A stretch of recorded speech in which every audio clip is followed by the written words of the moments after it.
You're listening to Arsenal Pass, a flesh and blood podcast for players by players, and all about strategy, leveling up, and the latest news in the world of Wraith. Welcome to Arsenal Pass. Welcome back to episode 17 of Arsenal Pass. With week 1 of Road to Nationals in the bag, we're going to be breaking down our experiences this past weekend. And as always, I'm going to be joined by Calling champion Hayden Dale, but also special guest David Marshall, who's coming off the back of a top 16 at the Auckland Calling and a second place finish at the Road to Nationals this past weekend. Dave, Hayden, how are you both doing? Yeah, good, man. It's good to be here. Yeah, I'm also good, and I'm glad to have Dave join us on the pod. Excited. So let's do a little, before we head into our normal segments, let's do a little get to know Dave. So Dave, where are you from? Who do you play with? And, we'll kind of get into more questions after that. I'm not going to throw like 15 at you like some of these other hosts. So I'm living in Christchurch, New Zealand. I've been here pretty much forever. There's a pretty cool crew here that we've been starting to play with. I sort of got into the game because old Hayden here decided to bring it to my house one day and just be like, hey, this game's pretty cool. You should give it a whirl.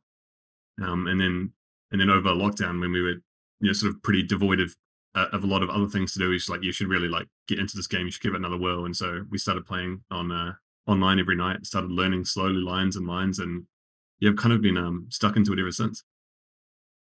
Yeah, and did you have a gaming background before Flesh and Blood?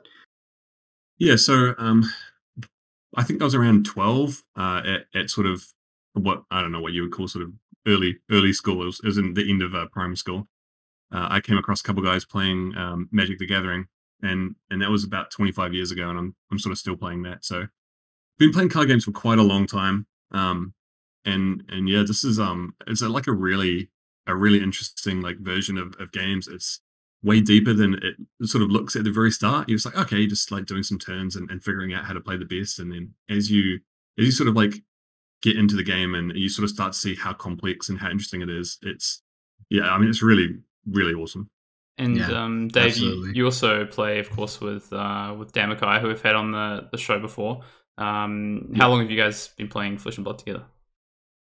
So we actually went to there's a really awesome dude who hosts tournaments in New Zealand, Marnie, had a Magic the Gathering teams tournament that we went up to Nelson for, and it happened to be the same weekend as another event that Jason Long was playing in, and took out this sort of Flesh and Blood tournament that was over the other side of the room that incidentally had way more players and was way bigger than the teams tournament. And then he sort of Ninja Turtled his way to the final. And got this gold bordered card, and we were like, okay, so what's this worth? How things going? He's like, oh, yeah, it's worth quite a bit. And I'd already been playing that planes, or at that stage since lockdown with you, but I hadn't really played in tournaments much. But then from there we were like, oh, maybe we should look into this a little bit more, and we sort of used the prize from winning the teams event to get a first box of Arcane, and then we played that at the airport for the next 7 hours, waiting for their plane to arrive the next day. That's so cool. Yeah, it's such an awesome story of how you guys got into it, I think, and never look back. And of course, we have to ask the some of the obligatory questions. But what's your favorite hero or class in the game so far? What's kind of drawn you into the game from a playstyle perspective? Well, I would say my first favorite hero was Dash. So when we were playing, I think Rhinar was pretty early on, who you just instructed me to play, and as for someone who's coming from a gaming background for 20 years, normally I can sort of pick up games pretty quickly, and I've never had anything make me feel so dumb as trying to play Rhinar for the first time. Just every turn I was like, oh no, don't have enough cards for that, or I can't pitch this to do this. But then the first deck that I sort of crafted, made myself, and changed cards in it was Dash, and so that was kind of where it started. But at the moment, I'd say probably Bravo's my favorite character. He's just cool. He's got cool attacks, and he's got cool strategies, and he's got options, and I think it's pretty cool. Having said that, I don't like where he's at the moment, but I still hope to play him a lot more in the future. Interesting. Cool. Yeah, I always wait for someone to give the old Azalea answer on their favorite hero. One day Hayden will have a compatriot in that Kindred spirit. Yeah, and that love. But anyway, let's head into our first section. So just this week in Flesh and Blood. Hayden, why don't you start us off? Yeah, sure. I haven't been playing Azalea this week, so spoiler alert. But I actually haven't been playing that much Flesh and Blood at all. I actually just finished up with just before we jumped on to record, I just finished a Blitz Armory event. Still playing Kano, still going strong. Managed to pull out a wee 4-0 there. Just I just got to secure those promos on the first day of the first armory of the week, and then just play whatever after that. Maybe I'll play Azalea next week in some armories, but no, that's about it. Obviously, Road to Nationals over the weekend. Most of my play group obviously have been playing in events, so not too much. I guess Flesh and Blood for me since they've been busy winning events. Yeah, and now into the interesting stuff. We got Dave. So Dave, I know you played in some big Road to Nationals. Why don't you tell us a little bit about that? Just a very high level kind of macro view. I think you played in 2 of them, right?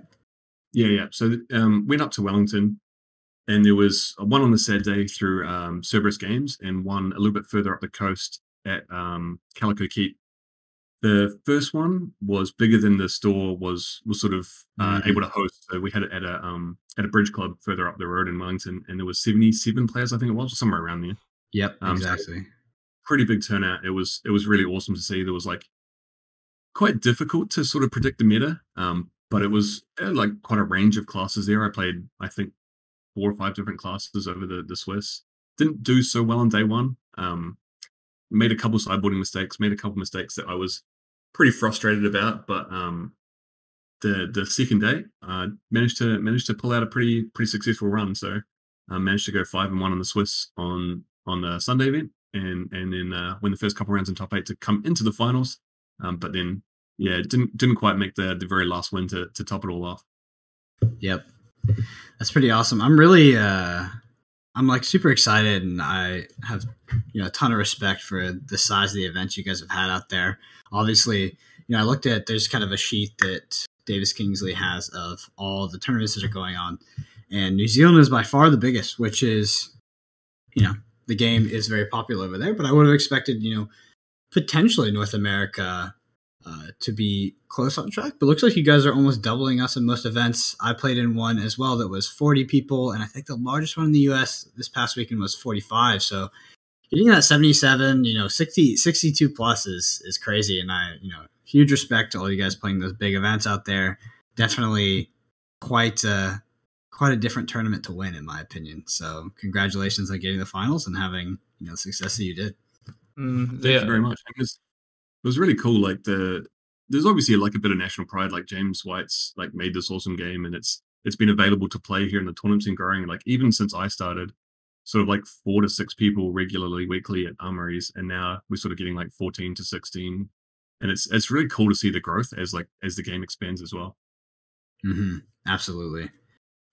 Yeah, super exciting. Yeah, I think the thing with the sizes of these events as well, just thinking about it, is that I think New Zealand actually has somewhere between 8 to 11. Dave might be able to correct me on this, on Road to Nationals this season. So it's not a massive amount of Road to Nationals. Actually, I think it's in double digits, right, Dave? Do you know the exact number? No, I don't off the top of my head. There's 2 in Auckland, 2 in Wellington. There's one in Nelson, Christchurch, and Dunedin, but I don't know where the other ones in the North Island are because I wasn't able to sort of make it up for that. Yeah, I think it is about 9 to 11. So, if you look at that and look at the events of your way, Brendan, in North America, I know for a fact there's a lot more events like that. Even just this past weekend, there was almost that many events in North America alone. So, although the player base is obviously a lot spread out, much larger country, starting to grow a larger base of players. In New Zealand, players are actively trying to travel to all these events if they're competitive minded, and even the ones that aren't, the player bases in those cities are reasonable sized anyway. So I would expect that, to be honest, in New Zealand, the smallest they'd probably get would be in one of those smaller centres, and it's probably going to still be 30, 40 players anyway. So yeah, super interesting to see what happens. I know you've got Dallas this weekend, Brennan, that. I expect that one will probably be pretty big, just given how the community there is and just the ease of travel. I would think it would probably start to be a bit of a bigger event. So the one I played last weekend is definitely, I think that it will be the biggest. Oh, wow. Yeah, so Houston has, I believe, a bigger play group. They have a pretty tight-knit group of players down there that primarily play in person. Dallas also has, most of Dallas players do play in person. Some players play, more online, some of the skirmish stuff. But in Houston, it's pretty strictly in person. And they've actually, just quickly before I get too far down this hole, I did play my fab last weekend did consist of driving down to Houston for Road to Nationals, and I played an event down there. But I was really surprised about the kind of the general play skill.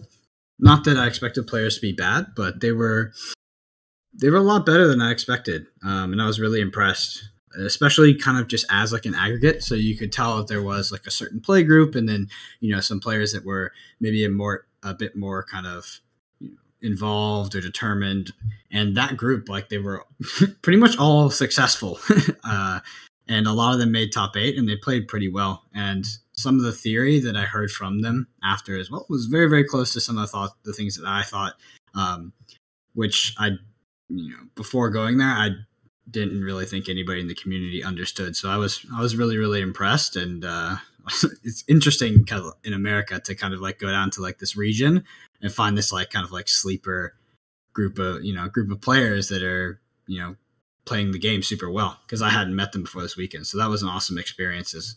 And yeah, I think that Houston was the most competitive. Dallas will be a bit easier. Most of Dallas actually traveled down to Houston anyway. So I think it actually comes down to how many people from Houston travel up. But other than that, yeah, I mean, Dallas has got some good players too. So we'll see. Yeah, well, that's quite interesting. Yeah, I'm pretty confident as well. Just on the flip side of that Australia might have had the smallest Road to Nationals this past weekend. So over on the western coast of the country, in Perth in Western Australia, I believe they had like 14 to 15 players in their Road to Nationals. So I think it's going to be one of the smaller ones we see, but that's quite circumstantial, with basically that state not having its borders open to anyone else right now. Like, the country's in a state of kind of semi-lockdown and full lockdown in some states. So I think basically all the Road to Nationals in Australia, like, it's unintentionally going to be purely state-based, which is quite funny. Yeah, ours is actually, so the size of ours is actually pretty circumstantial as well. So I don't want to go too deep in this topic, but Road to Nationals in the United States was it's kind of like a funky system in terms of like how you signed up, how you got in, and like the caps. So the store that I was at capped at 64 because, I mean, they literally could not fit 64 people in, more than 64 people in. Mm-hmm. And because people were traveling, they would accept people. And then there were some no-shows. So the reason when we ended at like 40 people was mostly because people, people would sign up and then they didn't come. But yeah, and I feel like that's just a weird way. It's like, it's got to be, because you can't really over cap and then have someone travel to Houston and then be like, nah, you can't play. Yeah. And they have something like a waiting list for local players or something. But yeah, that's pretty tough if they're, obviously maybe prioritizing rightly, wrongly, on purpose or not on purpose, local players, and in whatever way that is. So the store that I went to, it was I was really impressed with how they run it. I actually really enjoyed the store, and the owner / like TO that organized it all did it the correct way, in my opinion. So it was a really good experience. Cool, good to hear positive news. All right, well, speaking of news, Brennan, should we move on to the news? Oh yeah, let's go ahead. Why don't you take us from the top? There's a pretty big one here. I think probably the biggest news in Flesh and Blood in a long time. The Pro Series has been announced for 2022, and that there's a massive tagline. If you haven't already seen the graphic and the tagline, $1 million in prizes for the 2020 Pro Series, which is effectively Nationals, Pro Tours, and Worlds. Which is, yeah, I mean, it's just, I saw the tweet come out, I saw the information, and was just kind of blown away that Flesh and Blood have kind of committed to this big outlay and pretty sizable chunk of prizes, and just the reaction as well has been pretty stellar. Like, seeing a lot of very notable people in TCG communities, like retweeting these, coming out and actually saying like, oh wow, I've been following this game a little bit, as a grinder, or as like maybe an MTG pro or some things like that. People looking to actually actively jump on this game, but also just for the current community as well. Just a really big sort of, I guess, not like thank you, but just a big, it's almost like paid off that people have committed to this game, early adopters, and are here for it. So yeah, just wanted to quickly talk about, I guess, what has been announced exactly by LSS. So, of course, the tagline, $1 million for the competitive play program in 2022. That's broken down where the world champs in November. They're now given a date, well, not a specific date, but given in November 2022, that there will be a world championships with a $300,000 prize pool. Not sure exactly what that breaks down to and looks like at this stage, but I'm sure we'll find out more information. There'll be Pro Tour competitions in April, July. They've already confirmed that there'll be one in April for the US, and then they have said that there will be a Pro Tour event at a non-US location in July, but that's all they said on that. So presumably we're going to get 2 Pro Tours, $200,000 prize pool for those Pro Tours. And then this is, I think, a really big signal of what we're going to see in 2022 is they've got Callings listed with a $300,000 prize pool. So, you know, if we break down what we already know for the prize pool in Callings, you can extrapolate that and say that 30. 30 Callings. It's a $10,000 prize pool, plus gold foil prizes and things like that for Callings. You would say, looks like we're going to have 30 Callings, which is a huge statement for the game. And then the last piece is national championships for Q3. So, you know, similar to in line to where we are this year, with the Road to Nationals heading into national season, a $200,000 prize pool for total national championships, which, you know, not sure the confirmed number. Obviously, there'll be a few in there. Yeah, just so, I mean, huge, massive announcement. I'd love to get, you know, both of your initial thoughts, and I might just start with Dave. Obviously, someone who's come across from the Magic side. I know, Dave, you know, for instance, you've played in a Pro Tour, a Magic Pro Tour before. You've been, you know, as someone who's played PTQs and seasons like that, gone to GPs. What do you think? What's your kind of first reaction to this? I mean, it's super exciting. Like, the way that they're expanding the game and creating a path for people to like potentially get into a pro scene is really cool. It's like especially exciting to see how regularly we're getting updates where they're like actively saying all of this cool stuff for people to look forward to in the future and actually get stuck into. I've been to 2 Pro Tours. Actually, I was lucky enough to win a couple of PDQs and be able to travel to them. And it's such a cool experience going to like fly overseas and like see all these other people that are passionate about the game. And for like some parts of it, you kind of feel, I might get there and not really know what's going on and feel a bit awkward, but you kind of don't. Like, you just get there and it's exactly sort of what it looks like on the tin. There's just a bunch of people who are really excited about a game. And I think that the flesh and blood crowd that I've met and encountered so far will really carry through into like big event tournaments overseas. And I mean, I'm super excited. I would love to go to one. Yeah. Brendan, what are your kind of first thoughts on seeing this? Yeah, I remember I retweeted this on Twitter, and I was like, so we're a big deal now. Big deal now, right? And there's actually like a bunch of people chiming in there. But I saw Luis threw it up as well. Yeah, I mean, $1 million is a funny thing that a lot of like esports will do for promotional, because it's just like, that just rings the bell, right? Like, that's like the premier kind of number you have to hit to have a serious scene. So I think that it's really important. Just for marketing purposes, and especially that like the graphic is really nice as well. I mean, we're talking about people that are playing other card games and are, you know, maybe doing that in a more serious sense or trying to still make a living off of it somehow. They see this, they kind of see their way out to keep playing games and you know, sustaining a lifestyle. So I think we're going to be seeing a lot more crossover, which I'm pretty excited for. I'm pretty excited for that group of players to now come over and experience Flesh and Blood, because I think it's you know, it's kind of transformative, right? You come from some of those other games, you come to Flesh and Blood, where it's this very, very complicated, sometimes low variance game, and it's extremely, extremely rewarding. So I'm very excited. I will definitely be at the Pro Tour, so I've qualified for nationals. I do not need to use my PTI, but I would not have used my PTI anyway. So I will be using that PTI or some ELO qualification to get onto the Pro Tour, and I'll be doing it. Yeah, I will be grinding in 2022. I'm probably gonna just go for it that year. Like, why not? Pretty much decided that.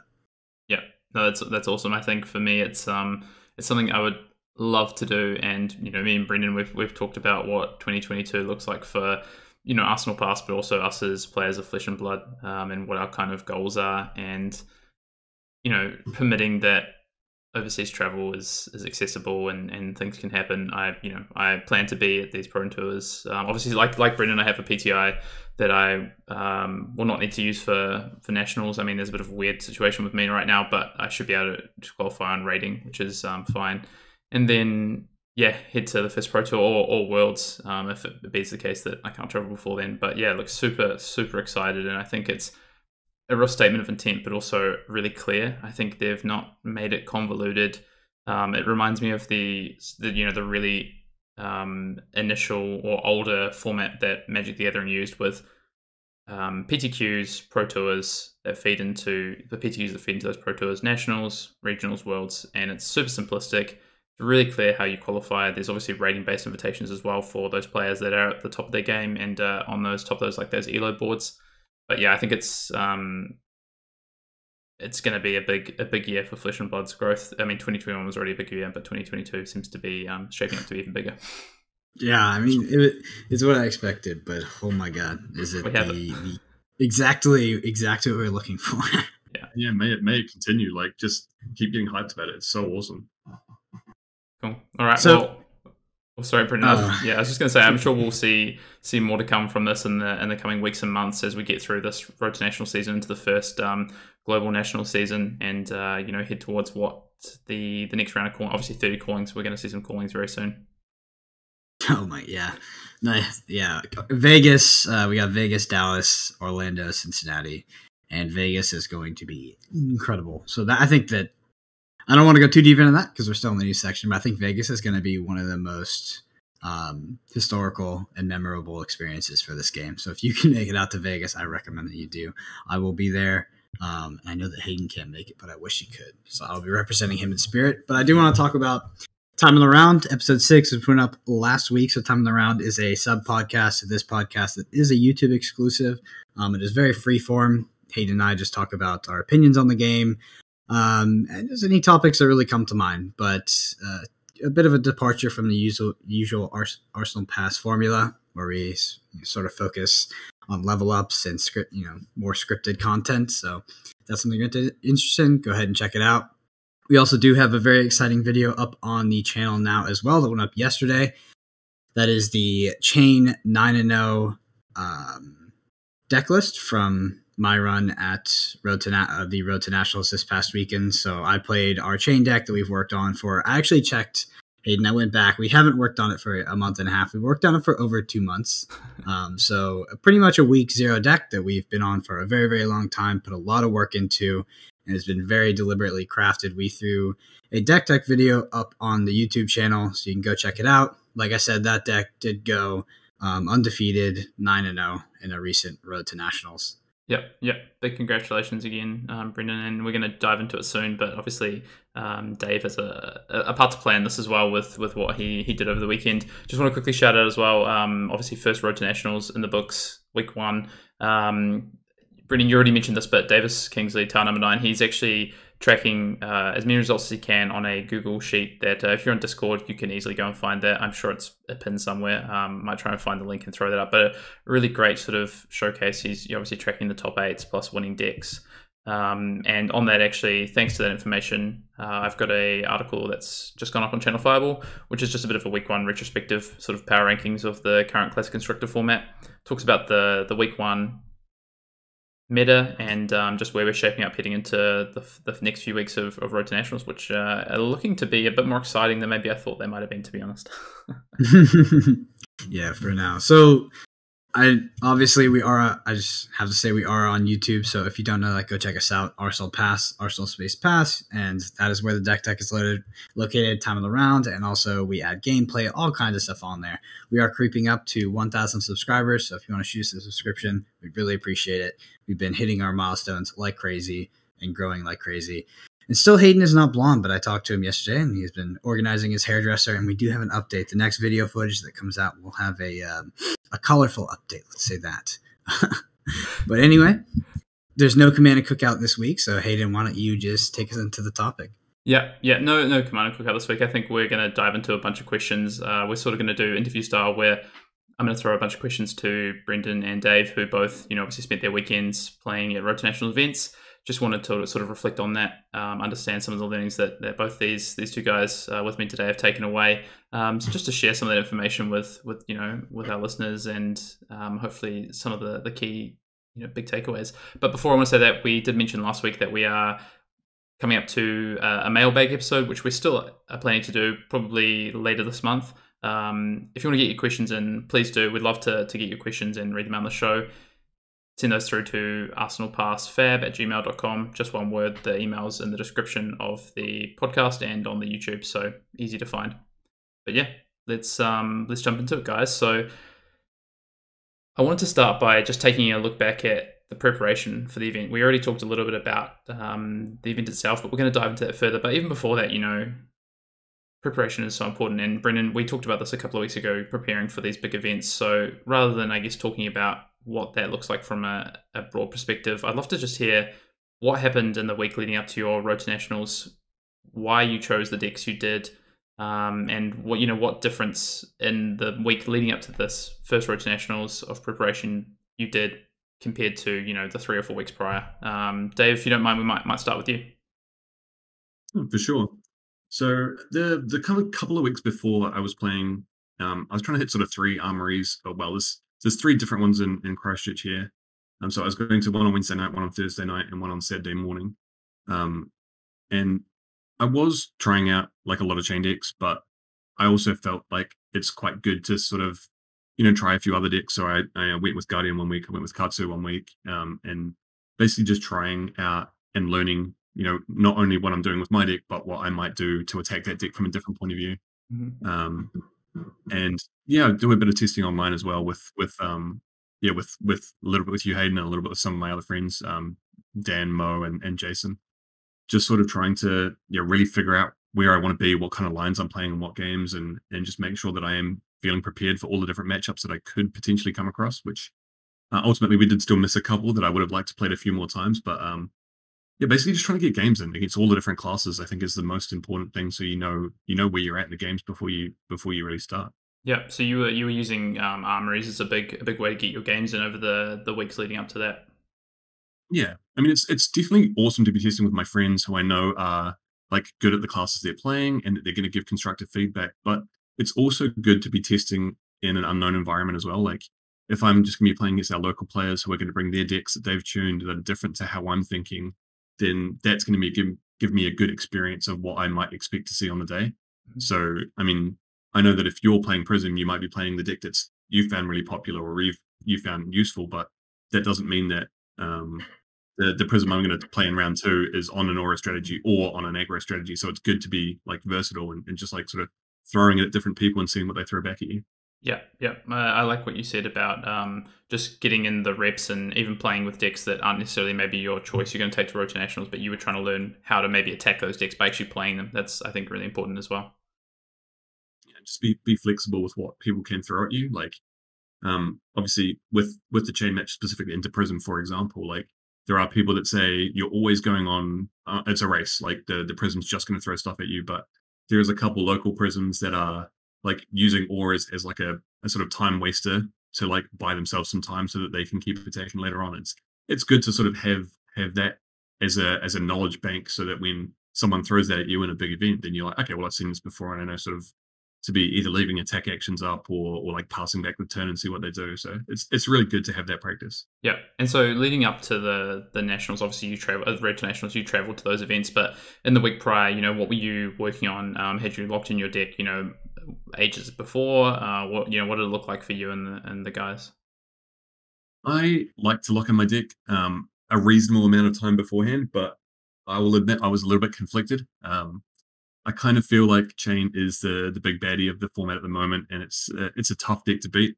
And I was sort of flip-flopping back between playing that on Bravo, and ultimately someone whose opinion I really trust just said, just play the deck that is the best deck, and so that's what I ended up doing. So what did you end up playing? I played Chain. So basically, I got a couple of messages from you pretty late, just saying like, this is the best deck, and you should be getting on it. So. We talked about lines, we talked about sideboarding, we talked about like why cards are in the deck and what they're used for, and just sort of like confirming our own lessons that we've been learning in playtesting and and practice, and that's ended up being what I went with. Yeah, cool. Yeah, glad you. I think from my perspective, glad you made that choice and joined the crew. Brennan, what about you? What did this week look like differently to maybe the 2 or 3 weeks prior? That we've talked about in the past. Just our usual preparation, our usual testing. Yeah, so I think the week prior was actually was probably my most relaxed week. This, like I said, this deck was a deck we'd worked on for a very, very long time. So I felt confident on this deck probably as early as a few weeks ago. So we actually kind of slowed down the testing a bit, I think, leading up to it, and just maybe focused a little bit on some of the matchups that are not that we felt unfavored in, but that were harder. There are specific matchups that are more complicated than others with this deck, so I just really wanted to focus on those and just get more reps in. And I also spent some time with Dan McKay, helping him out with, the mirror, just kind of being the other Shane player that participates in that coin flip, per se. So yeah, I mean, honestly, my lead up was really, really relaxed. And I felt very confident on my deck. My list was super locked, but I did make a last minute choice to switch out 3 cards, which I've talked about in the video as well. I was told that there was going to be a lot of prisms at the event, and I have the opinion that North American regions are kind of defined by, their attachment to Prism or attachment to Dorinthia. And so if it's going to be Prism, then I decided to sub out 3 cards that were used for a sort of specific matchup. They were really good cards, but I didn't think I needed them. I only needed them against the best players on those decks. So I thought I could get away without them, and I threw in 3 9th blades. And man, those 3 9th blades made some of my semifinals game a cakewalk, because I just high rolled and drew every single 9th blade. And there was a game in Swiss versus Prism where I ended with like 0 cards and killed them. So yeah, just really, really didn't want to end up in a pool of players that was like very heavy aggro Prism and kind of get high rolled and lose in Swiss. So yeah, made a bit of an emotional decision there. You don't want to play into that Mon variance. And I know you messaged me the day before and said I'm gonna make this change, and I asked you a couple of questions, but didn't really have any reason for you not to. So I think there's no argument really against it, to be honest. I think you had a really clear idea of why you wanted to make those changes. So I think, last minute changes I would never suggest, but I think when you've got some information and there's not really a good argument against it, I think it's usually pretty safe to do it. So yeah, and Brennan, you talked about just shoring up some of those maybe tougher matches. So obviously you're confident in the testing, but you use those last few days to prepare your sideboard notes. So did you have sideboard notes with you going to the event? Yeah, so I always come with sideboard notes. Like we talk about this a lot in the pod as well. So I'll have a deck shell, anywhere between 44 and 53, 56 cards, and then side things in accordingly. And I always make sure that is very ironed out. That is actually, I know you brought that up, because that is actually the main thing we focused on the week leading up to it, is getting that kind of rock solid. And yeah, that made my life 100 times easier, because I didn't even have to think about what I was sideboarding or what I was playing against. It was just, on my notepad, and I tossed it in. I knew the theory, I knew the strategy behind why it was in there, and then I just had to execute. I do want to talk about one interesting concept, and the biggest mistake I made by far, which is in our testing group, we actually avoid using simulators or any online software, because if you go from practicing on those mediums to playing in person, at least for me, it can be quite jarring. It's a very different experience, right? Like you have all these, physical things to manage in front of you, your cards, your life total, the people, everything. And I found that experience when I went to the Calling in 2019 to be incredibly hard to just make that switch in like a couple days. So we do focus mostly on like webcam. That being said, I have been not really playing at locals recently. Just haven't really had the time. And I thought that playing, on webcam with my cards, like, kind of physically would be enough, but definitely not. The experience of sitting in a room with 40 people, sitting across from another person, and like the amount of information that was coming in that I wasn't used to, because we were on like such a focused, webcam, just in my house, quiet kind of environment, and then going to this larger tournament experience, like, I mean, first game, like I made some plays that I would have never made in my entire life. Just straight up punted. And I was like, what the heck is going on, right? And it's just weird because there's so much more information coming in and you don't realize how that's going to affect you. And I think more people are susceptible to it than others. But for me, after, basically playing alone in my room, obviously Hayden, I can hear him in my ears through my headphones. But going from that to like this, open play, it was very jarring at first. And I had to kind of like reorient myself and be like, okay, like what's going on? Like, why did I do? Because it was like egregiously stupid. I was just like, what am I doing? I mean, obviously get that out of the way, round one. It's impactful, right? But I think if you're conscious of it as well, then you can think about how you can make sure to manage it a bit better, and then you can just try and prepare for it. So whether that's like Dave was saying, Dave's playing at Armories, he's probably getting more of that experience, or whether you try and replicate that even a bit more in your testing as much as possible. So yeah. And Dave, I wanted to ask you as well. Brendan obviously just talked then about his preparation, notes, things like that. So are you someone that is coming in with like really fixed game plans and notes generally? How do you kind of prepare for that? Yeah, I feel the exact same way. I mean, in a game like this where there is a lot of choices to be made in each matchup, it's so important to have those notes and not have to worry about that every matchup as well. Like, you have your plan against these matchups, you know what you're going to bring in. There still can be some variation. It's not to say that you can't sort of adjust on the fly because you've seen that this guy's got, more of these in the deck, so it's better to have more 6 attacks, or the ninja player's playing way more, 2 blocks than usual, so you really do want those meet and greets for on hit actions. But in general, like having a really solid core and a really solid sideboard plan is just, I mean, it takes out so much of the pressure of what you're trying to do. Like, you can sort of always be on 58 to 62 cards, and then you can still make those little adjustments, but it just means that you're not having to like rethink your strategy every round, which obviously just takes a ton of the pressure off. Yeah, I'll third that as well. Like, nothing I want to be doing less than starting a game and being like second guessing my pre-board decisions and trying to remember what cards I do and do not have in the deck.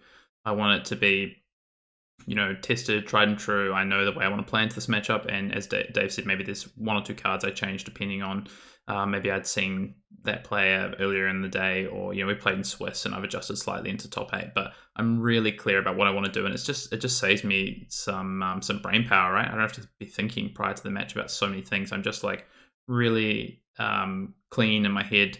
I know how I want to attack this matchup, how I want to play it, and I'm just focused on that. My deck's already ready to go. I don't have to worry about, oh crap, I haven't grabbed quite the right equipment, or I actually left that card on my sideboard and it should be in my deck, whatever, because I've just that's all done for me. That's already stuff I've worked on in the week leading up to it. I would actually go so far as to say that 2 of my losses on the weekend were because I didn't sideboard very well, and that impacted the game in such a big way that I wasn't able to pull through in the end. Yeah, well, I think that's a huge testament to that. And I'm guessing that was on Saturday before you bounced back. Well, it was one of them on Saturday. I played against a deck where I really wasn't sure if it was going to be an aggro or defensive matchup, and so I sort of sideboarded badly, and I hit all of those cards super early, and they really I just lost all the tempo and I wasn't able to pull it back. And the other one was actually the finals on Sunday, where I sort of hedged a little bit, and it sort of bit me in the end. Yeah. Which may be slightly my fault as well. So we'll move on. Cool. So I wanted to ask you guys, we actually kind of talked about this, but I just wanted to ask if there was anything to add from either of you. You both opted to play Chain, very, very similar lists as it happens. Is there any reasons that you specifically chose to play that deck outside of what we'd already kind of talked about? Brendan, obviously we've been working on this for a while. Dave, you said for you it was just play the best deck. What was your other option that you were flipping up between, Dave? So I really like Bravo in that you've got a lot of good strategies, and I think playing it well rewards.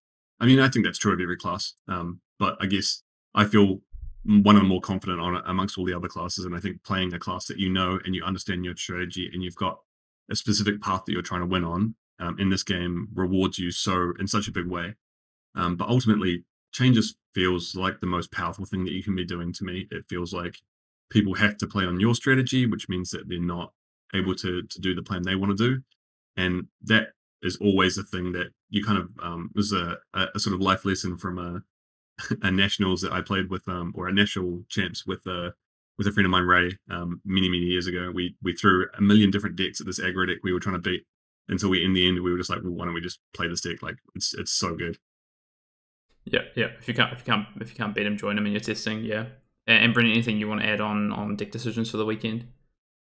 Yeah, so I think my disdain for chain is well documented, but I was expecting a bit of a different turnout than I got in terms of archetypes.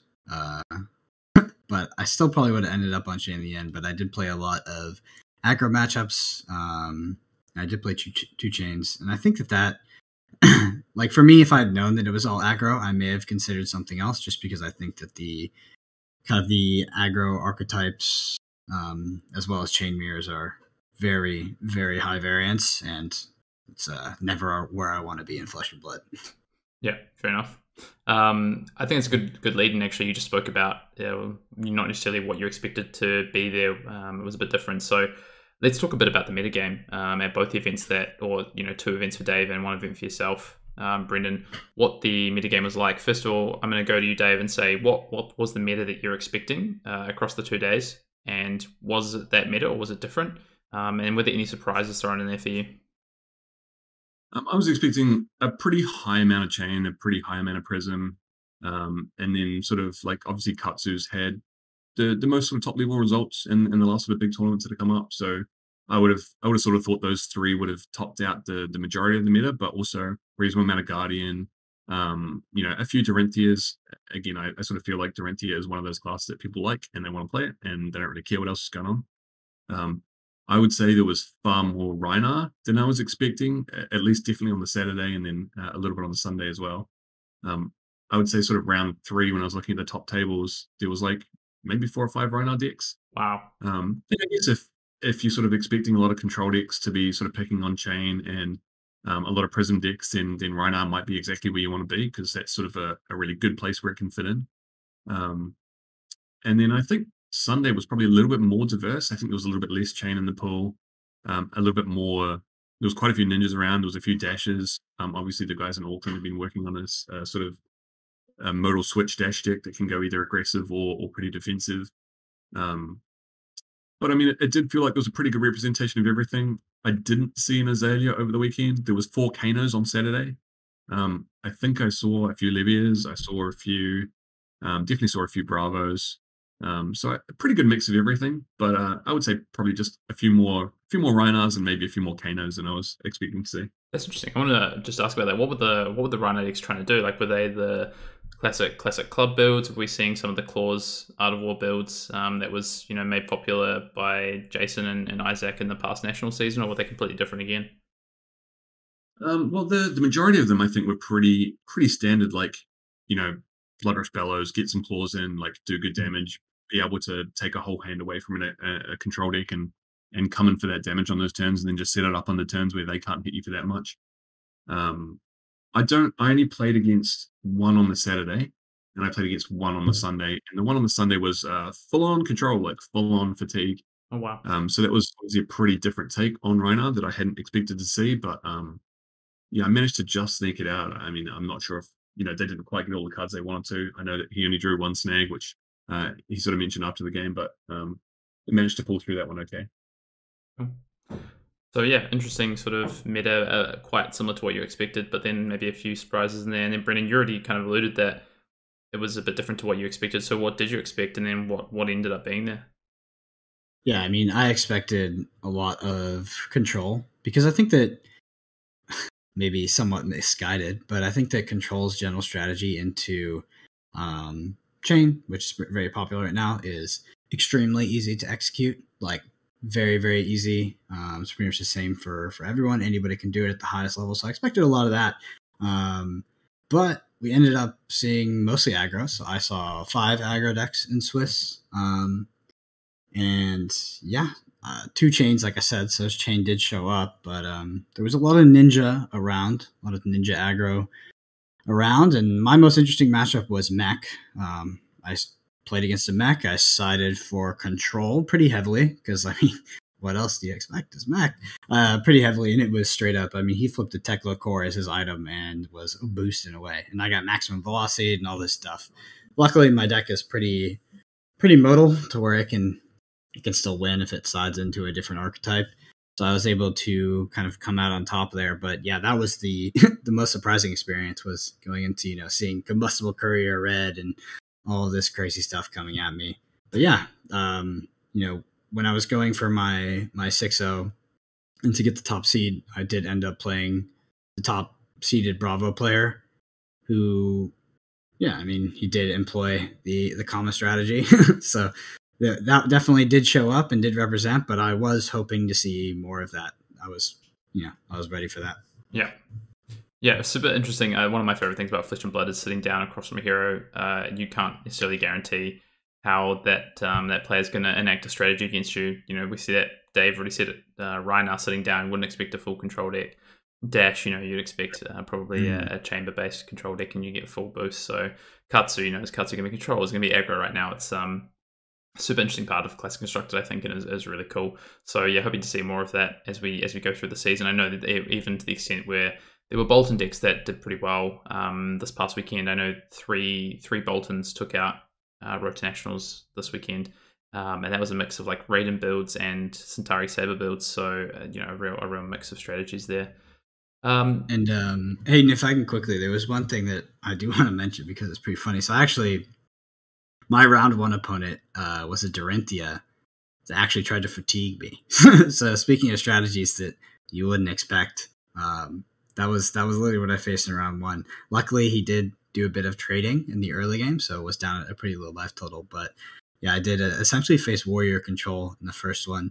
And I don't know if, I just want to quickly say as well, it was pretty interesting, the opponents that I played, because there was 40 people there. So the opponents that I played, even that round one, the person that lost to me round one, 5 of my 6 opponents were in top 8. got another crack at all of them in the after the cut. Wow, that's so. How many of your Swiss opponents did you actually play in the top 8? 2. So okay. I played in the semis. I played someone that I hadn't played. Right, that's pretty. Yeah, that's cool actually. Yeah, nice. Be more likely to crack at you in that case, right? Yeah. Yeah. Right. Yeah. Hey, but you know what they say: when you come at the king, you better not miss. And unfortunately, cool. I wanted to ask as well. For the both of you, this was your first experience of a Road to Nationals. I know you've both played at Callings and in events in the past, but this is the first full season of Road to Nationals that we've had. So both of you, your first Road to Nationals. What was the experience like? What was it like coming to the venue? What were your games and matches like against the players? And was it what you expected it to be? Was it similar to what you've experienced in the past with other events? Dave, start. Sorry. I mean, it was awesome. Like the people were really keen to be there. They were excited. It was run really well. We have obviously Josh was judging, and he's super excited to be there, and he's like really keen to sort of help out and improve the way that people look at the game and the way that they're looking at the rules and how to get into it. And it was a really awesome tournament. Like people were super hyped, in a great mood. There was an awesome atmosphere. The Bridge Club in Wellington is a really cool venue. Like there's lots of space, lots of individual tables, and so you're not, there's obviously some card rooms if you're in a store where you're pretty stuck in, but it was a really cool event. Like I don't think it was too much different from maybe the Calling. Like people were excited, people had been practicing. Obviously this was a constructed event, so pretty different because people get to play what they've prepared for and what they've brought to the table. But it was really awesome. Like it's always so cool to be traveling with your friends and playing these big events where you got to sort of not only enact your gameplay but see how other people are experiencing the game and get involved in that side of things as well. Yeah, that's super cool. And just a quick shout out to I think you just said Josh Scott, who bit of a link of connection in this pod is not just between Brendan and Dave being me, but also Josh, obviously both known to both of you. Josh now is LSS's rules advisor, I believe, and sort of their go-to on the rules front as one of the first external judges that they have, also a judge at the Calling. Yeah, and a shout out to him as well because he was working super hard over the weekend. We were sort of chatting around maybe after the first round of the top 8 in Sunday, and he was sitting down. He'd been standing up all day and running back and forth between judge calls. So he's a hardworking dude, and I mean, it's really good that he's part of the game. Like he puts in so much effort. Yeah, as Brendan well knows. Yeah, I mean, that guy literally was the backbone of the Discord and helped us build it to what it is. So I always say infinite thanks to him for, the path that he laid for us. Yeah. And Brendan, what about on your side? Was the weekend what you expected? Is it similar to events you've been to in the past? How was your first Road to Nationals as an experience? Yeah, so it wasn't quite on that level of a calling in terms of, kind of, I guess, just grandeur and awe and all that kind of stuff. But it did feel like a bigger tournament. It definitely didn't feel like an arm raid, didn't feel like locals or anything like that. And like I said, like in Houston, they have probably one of the largest scenes in the United States. So a lot of people showed up, and there was definitely a very dedicated group of players there that had worked quite a bit of stuff out, a lot more than I was expecting. So it was really interesting to get to play against them. And because, I primarily focus testing with you, like there's a lot of differing opinions, and we got to kind of duke it out, but I don't know. I had a fantastic experience just in general. Met a ton of people that came up and talked to me about, listening to the podcast, enjoying the content. And that always, makes me feel very warm and fuzzy inside, and definitely encourages me to, kind of keep doing this stuff. So it was awesome meeting those people. And I met some US players that, I had played online with, and basically like kind of vicariously known for over a year. So I met Jacob Burns, like the guy who's the first to 1K in the US. Oh, wow. I remember, he came up to me and he was like, "Oh, hey, Brendan." And I was like, "Oh yeah, I think we're on table 3. He's like, No, I'm I'm Jacob. I'm on table 2. I was like, "Oh, Jacob Burns." Okay. And I was like, but yeah, it was just cool meeting all those people because, obviously we've had all these experiences online with a lot of them, and have these relationships. And a lot of these people, I had no idea what they looked like. Yeah, I felt like that going to the calling. I think like meeting people that I had spoken to online, or either, listened to the pod, follow the content that we put out, and meet them for the first time was such a cool experience. And you're like, you hear people talking, I know that voice. Like you hear someone talking, I know that voice. I've heard them on Discord games or whatever, and then you realize who it is and make connections. Like it's pretty funny experience for sure. Yeah. And you talked just before we talked about Josh Scott and some of the people that you met. I just wanted to give and also a quick shout out to someone that was actually at both the Wellington Road to Nationals. I believe is the only player, Dave, you might be able to correct me if I'm wrong here, but the only player to make top 8 on both days was Henry Moore, who also recently top 8 at the Auckland Calling. Henry's slowly making a name for himself in this game, playing Prism over the weekend, and is definitely a player that I think we'll have to watch out for as we head into the 2022 Pro Series. Henry and I have got a bit of I'm going to tentatively say rivalry going in this game. He was objectively the reason I didn't make top 8 in the calling. Not really his fault. We were both on 1. I played a red Dread Screamer and hit not 6 Ghostly Visit out of the 5 Blood Debt in my graveyard out of 9 to like die on that turn rather than definitely kill him. So even if you hit the Blood Debt 6 or the non Blood Debt card, you would have been fine. Yeah, it was pretty brutal, and so he went on to get in the top round for the next draft and make his way through. And then I played him and lost in the Saturday as well. I sort of opted a bit of a risky block and went down pretty low against his Prism, and he ripped an Arc Light off the top, and I flipped multiple attack actions I couldn't play and killed myself. So it was pretty brutal. We've had some pretty good games. But yeah, I mean, he's definitely like a calculated player. He's been making a ton of really good plays, and I enjoy every game we have. So it's really cool to see him doing well. Yeah, I'm excited to see what Henry does in this game. I first heard about Henry jumping into this game from actually Sasha Markovic, who I'm sure most people know, had a podcast while he was playing and crushing the calling scene, and he actually had Henry on for his final podcast that he did before joining LSS, where he spilled a lot of his secrets and learnings. And I know Henry's just jumped in the game since then and done very well. So yeah, just a bit of an aside there, but someone that I'm looking out for. I don't know if Brendan, if you've got anyone that you met that you're excited to see playing in this game as we head into the calling season that you think is someone to watch out for, or just maybe yourself with your 9-0 run. I can't remember his name. There was like so many there's quite a few people in top 8 whose names I feel like were very close to Jonathan. And obviously, as you know, Hayden, I am terrible with names, but it was actually one of my opponents, the Shane player. He made it to the semis in Houston. His name does escape me at this moment, but I can confidently say that he was very, very close to kind of working it out. And I'm not going to go into too much detail about what that means, but he had a lot of theory that was not public, that they had just kind of figured out on their own. And I thought that was really impressive. Like, he was very, very close. Maybe just a bit more practice on the end games, and he would have it. And I thought that his theory on Chain was pretty solid, even if I disagreed with some card choices in the deck. So I know that he'll be at the future Road to Nationals here in Dallas. So he's definitely a player to look out for. I think he played a lot of Legend of Five Rings, L5R. So yeah, seems like he has a kind of solid theory and solid play skill. Yep. If maybe Jonathan is listening, let us know let us know your name. Otherwise, I can tell you, it's definitely not John. His name is definitely not Jonathan. Okay. But, Okay. It was a Houston local. Do a cheeky log on to your Fab account. You can see the matches you played in Road to Nationals. Yeah, I was just about to do that. Oh, that was fun. But yeah, that's super exciting and really cool that there's some players there who have are starting to figure out some stuff that, like you say, isn't public. And to be honest, there's not a lot of players who are working that out. So that's awesome to see some players in North America who are really coming out.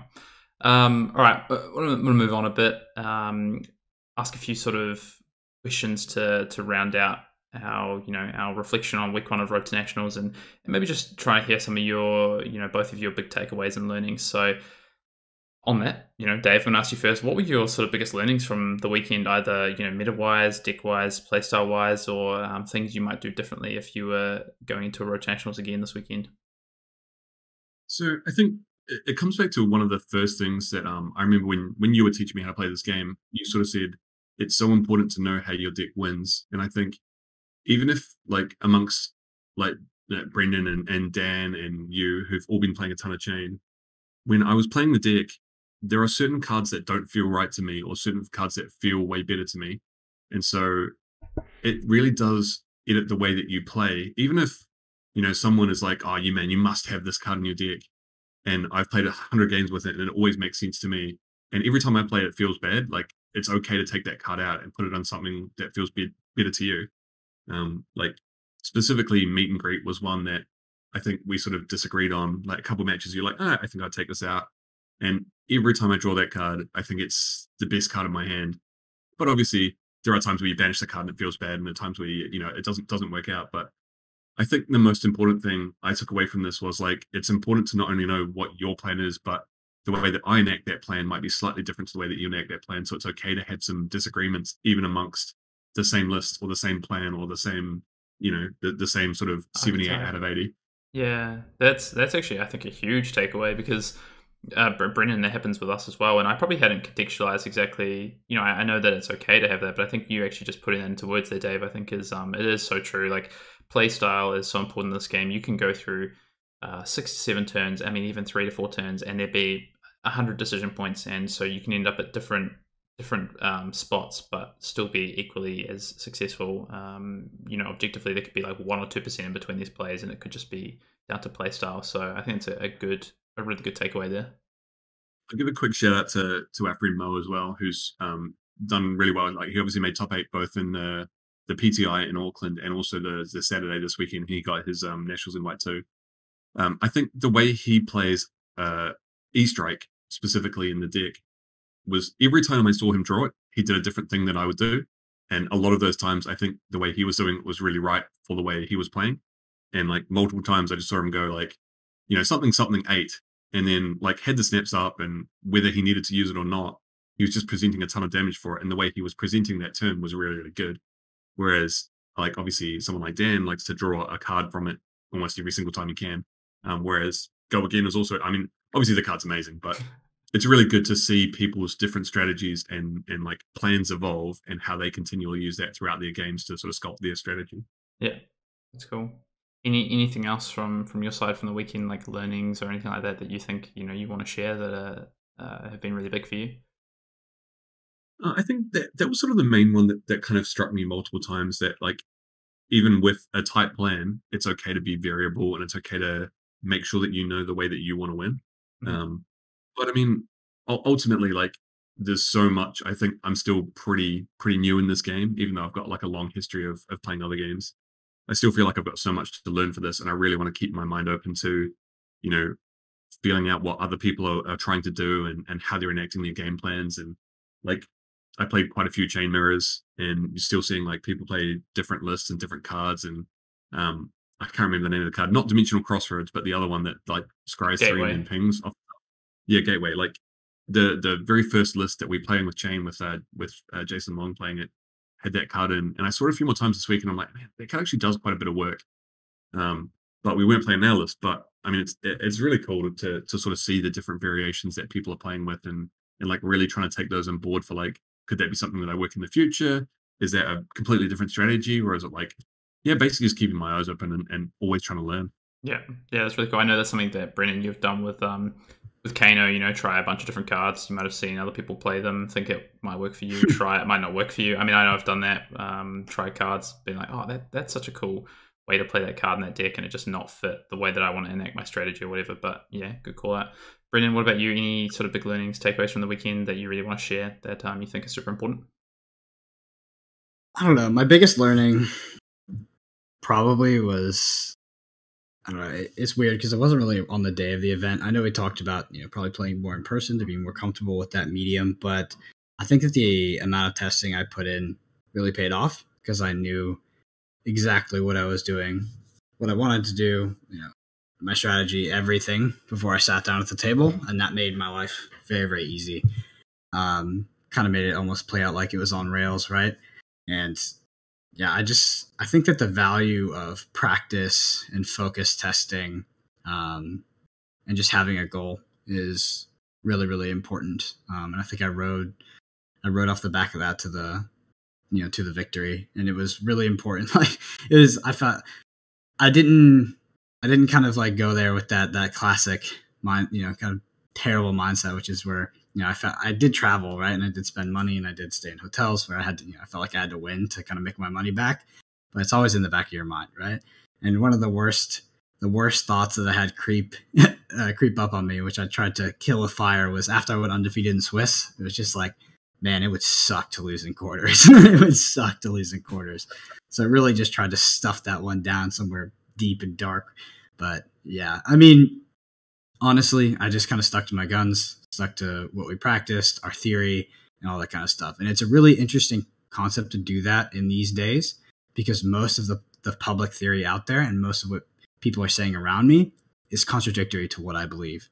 So I thought that was fascinating. At some of these early events, like, you will think about the game very differently from the people sitting around you, or maybe even the general public. And if you practice it, you just got to stick to that. Yeah. I want to sort of share my learning as well, which is basically on sort of par with that. For me, this past weekend, I obviously didn't play a single game of Flesh and Blood at Road to Nationals, but I was able to live a little bit vicariously through both Brendan, Dave here as well, and our other friends as well, Dan, and of course Mo. And one of the things going into the weekend was, like, we obviously had a lot of information, we had a lot of testing under our belt, we had game plans that we knew we wanted to execute, and just for the Brendan, yourself obviously playing to the exact extent of what we tested, Dan, who had become a part of that testing with us, Dave, who had jumped on the list and the game plan, and Mo to an extent as well, to come away with those nationals invites and just have a really successful weekend, just kind of showed that that practice and testing is so worth it. And if you do have these ideas and these game plans and you test them, then you just be confident and stick with them, and you're gonna do well. Or even if you don't do well, I think you can look back and take learnings from it. There's probably things to go back and work on. I think there's definitely things we know that we want to work on for future weeks as well. Yeah, absolutely. Cool. I wanted to ask as well, if you were going to a Road to Nationals this weekend, I know you are, Brendan, and maybe you don't want to say, but Dave, I'll ask you, if you're going to Road to Nationals this weekend, what would you play? Would you be on the same list? Would you be on a different hero? Would you be on the same hero but a different list? You don't need to share details if you've got some things tucked away, but just give us an idea. Well, my next Road to Nationals is in, I think, 2 or 3 weeks, maybe. Actually here in Christchurch, so I don't have to travel too far for it, which is awesome. Um, and I'm not sure, to be honest. The things that I was saying before these Road to Nationals, is if I won with Chain, I would play something different. But having said that, I did really enjoy playing it over the weekend, and I feel like I learned a lot from it, and I would like to continue those learnings and strategies. If I was going to play the same list, I think I'd probably maybe change maybe 1 or 2 cards, but I'm going to keep it pretty tight because obviously the list has been worked on a ton, and it's got really good strategies for where you want to be and what you want to enact in those matchups. But um, having said that, I've got a couple of road to nets coming up, so I might go off plan and might try and sneak in a different deck. We'll see. We'll see what I end up doing. Cool. All right, Brennan, you might not want to tell us what you're going to play this weekend, but Well, yeah, I mean, since we made our list public, if people go with that equipment slot, I may have to bring out the Kano and show them the truth. Yeah, I would love to see that. I think if I was gonna play this weekend, I actually, to be honest, I might go off script a little bit, and the meta's probably a little bit more. It's different than what I was expecting. There's a lot more control around. There's some like decks like Bolton and stuff I didn't expect. Prism, a lot of Prism. I actually might play a Brute if I was to head into Road to Nationals this weekend, whether that be Levy or Rhino. Yeah, for sure. Solid Prism matchups, solid control matchups. Kind of feel like it gets dunked on by Chain, but you're the master. Yeah, I'll try and work it out. Cool.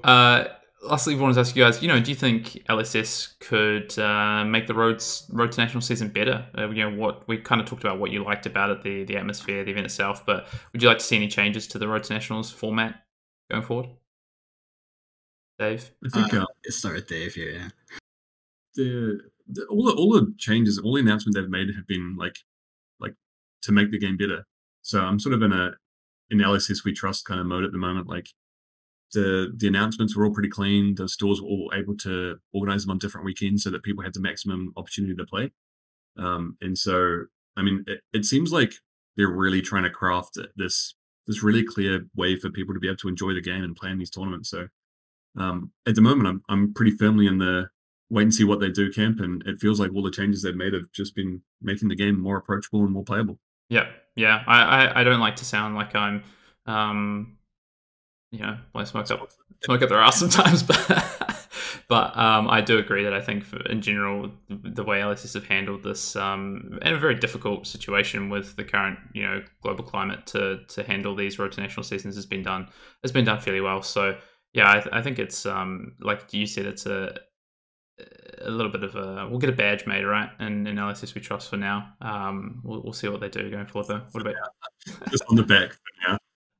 What about you, Brendan?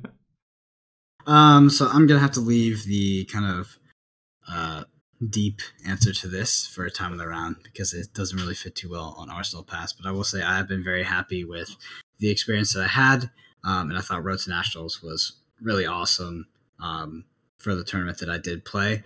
The issues that I do have with it are pretty similar to the issues that I had with North American Skirmish, kind of plagued by some of the same problems we had there, which is simply an issue of the current climate with COVID and some remote places, the United States, all this kind of stuff. So I'm very excited I'm very happy with the execution in my area. The macro kind of side of it is it's a topic for another day. All right, we'll dive into that this coming week. So there's a little bit of a teaser for the next time in the round. Brendan's got a few things to say, so we'll leave it at that. Lastly, I wanted to ask you, Dave. Brendan, you already spoke about it. I've already spoken about it. With the announcements coming for the series in 2022, what are your plans in this game, Dave? I just want to say again, thank you for coming on the pod and sharing your experience, and congratulations on you're securing your nationals invite, and of course your top 16 at the Calling the other month. But 2022, what is Dave's relationship to Flesh and Blood? I mean, I think being a part of the game as it's growing and as it's getting bigger is an awesome experience, and I would love to attend the first Pro Tour and hopefully the World Champs. Like it's been like there was one nationals in Magic many years ago. I managed to make top 4, but I was unable to go to Worlds, and it's sort of been a burr in my boot or whatever it is, for many years that I wasn't able to go to that. And I think being at the first Pro Tour here, I'm not unfortunately lucky enough to have a PTI invite stashed away, so I have to try and grind there the hard way. But I would love to show up. I think the first Pro Tour is going to be a massive event, and I think it'll be such a cool thing to be at. Mm-hmm. Cool. Good to hear it. Glad to hear it. Glad to hear that you're going to be there. That's confirmed. So good stuff. Brendan, I think that's all I kind of had. So I'll hand it over to you. Yep, hand it over to the shameless plugger. So like we talked about the deck that we've been talking about, this entire episode is up on the Arsenal Pass YouTube channel. You can go check it out there. And it will also be posted on the Legendary Studios website probably pretty soon this week. But we do have that nice FabDB link in the YouTube channel. So go check that out. Speaking of our YouTube channel, we are creeping up on 1,000 subscribers, which is an awesome milestone. So if you're interested in gameplay, deck techs, or maybe the sometimes video portion of this podcast, a sub podcast Time in the Round, which is YouTube exclusive, go over there and check it out. Also want to shout out our Twitters. Hayden and I have found our way onto Twitter somehow in our old age. So I am at the 50 Shades, kind of like the softcore erotic novel, and Hayden is at Fjendal, like Toma Fjendal. So FYEN_Dale. Dale's in his last name. So go follow us, engage with us. We love talking to you all on Twitter. And yeah, with that, we're gonna have a lot more content coming out on YouTube this week with gameplay and maybe some more deck techs. We got a spicy one coming up as well. But that concludes episode 16 of Arsenal Pass, and we will see you next week.